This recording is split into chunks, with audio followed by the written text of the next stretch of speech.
Hi, everybody. Happy Monday. Thank you for giving me a couple of days off. I really enjoyed my break. I hope that all of you had a lovely few days as well. And speaking of break, the story I'm going to read today is called Lenore's Big Break. Here we go. And this is about not letting people judge you or make fun of you.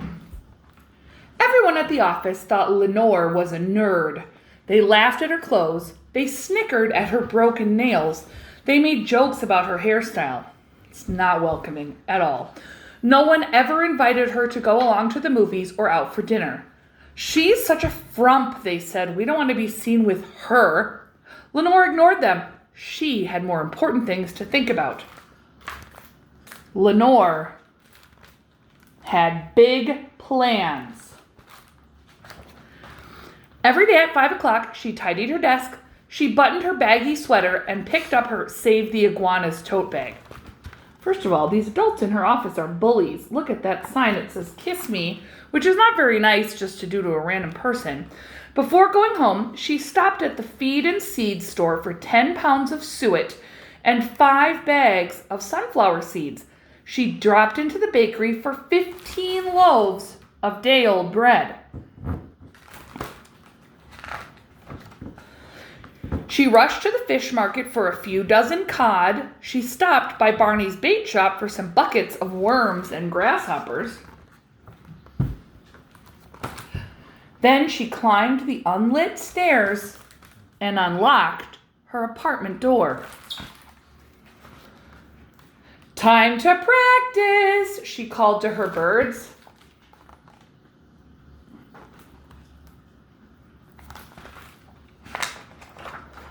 Everyone got right to work. The pelicans lined up for their tap dance while the orchestra tuned up. Meredith and Harvey climbed up onto the high wire. George and Gracie ran through their vaudeville routine. The jazz combo swung into stardust. Fred and Ginger waltzed around the dining room, and Carmen and Jose worked on their tango. Lenore led the hummingbirds through their acrobatics, and David did his magic act with the robins.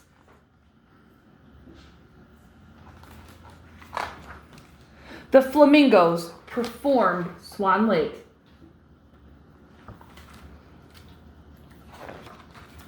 They rehearsed until midnight. "We're getting better," Lenore told them, "but we still have a long way to go. Dinner now and then bed. We'll practice more tomorrow night." Night after night, Lenore and her birds rehearsed. Day after day, she went into the office. Everyone thought she looked nerdier than ever. She ought to do something with herself, they said. Just look at those bags under her eyes. Lenore paid no attention. And then, one night at dinner, Lenore announced, "We're ready." The birds all cheered. They sewed their costumes until dawn. In the morning, Lenore quit her job.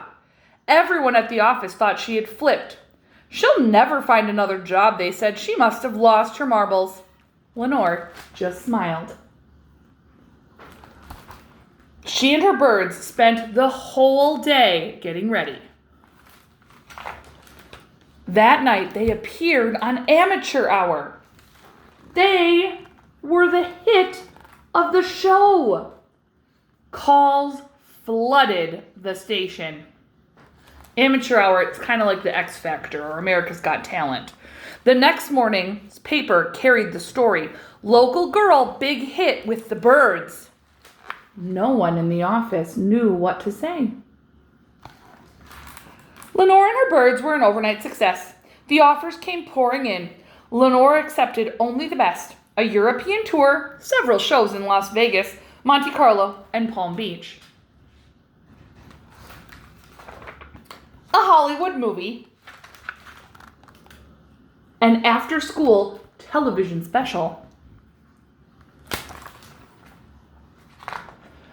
Everyone at the office followed her adventures with interest. They read about her in magazines, they heard about her on the radio, they stayed up late to catch her on television. They taped her pictures up on their walls. That Lenore, they said, we always knew she'd be a star. You know what?